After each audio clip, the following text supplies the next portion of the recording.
కేవలం 7,999K up to 10 kgs వరకు బరువు తగ్గి అధిక బరువు నుంచి వచ్చే ప్రధాన సమస్యలను దూరం చేసుకోండి. రాజమౌళి సినిమా అంటే ఓ బ్రాండ్. ప్రతి క్యారెక్టర్ కి ఇంపార్టెన్స్ ఇవ్వడం తన స్టైల్. అందుకే జక్కన్న సినిమాలో ఆఫర్స్ అంటే ఎగిరి గంతులేస్తారు యాక్టర్స్. ప్రెసెంట్ ఇలాంటి జాక్ పాట్ ని కొట్టేశాడట ఓ కోలీవుడ్ స్టార్. SSMB 29లో విలన్ గా నటించేందుకు గ్రీన్ సిగ్నల్ ఇచ్చినట్లు తెలుస్తోంది. గుంటూరు కారంతో హిట్ కొట్టిన మహేష్ ఇప్పుడు రాజమౌళితో జత కట్టబోతున్నాడు. పాన్ వరల్డ్ మూవీ చేసేందుకు రెడీ అవుతున్నాడు. ఇప్పటికే కథ రెడీ అయింది. లొకేషన్స్ వేట ముగిసింది. హీరోయిన్ గా ఇండోనేషియన్ బ్యూటీ చెస్లా ఫిక్స్ అయినట్లుగా ప్రచారం జరుగుతోంది. ఒక కీలక పాత్ర కోసం పృథ్వీరాజ్ సుకుమార్ని సంప్రదించినట్లు ఇండస్ట్రీలో టాక్ నడుస్తోంది. దీనిపై జక్కన్న టీం ఎలాంటి క్లారిటీ ఇవ్వలేదు.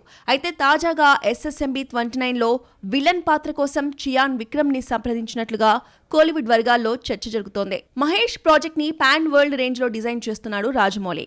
మహేష్ లుక్ కోసం 6 నెలలు కేటాయించిన తాను ఇప్పుడు విలన్ పాత్రపై ఫోకస్ పెంచాడు. ప్రెజెంట్ తన దృష్టి విక్రమ్ పై పడినట్టు తెలుస్తోంది. రాజమౌళి సినిమాలో ఆఫర్ అంటే ఎంత పెద్ద స్టార్ అయినా ఒప్పుకోవాల్సిందే. విక్రమ్ కూడా ఈ ఆఫర్ కి నో చెప్పే అవకాశం లేదు.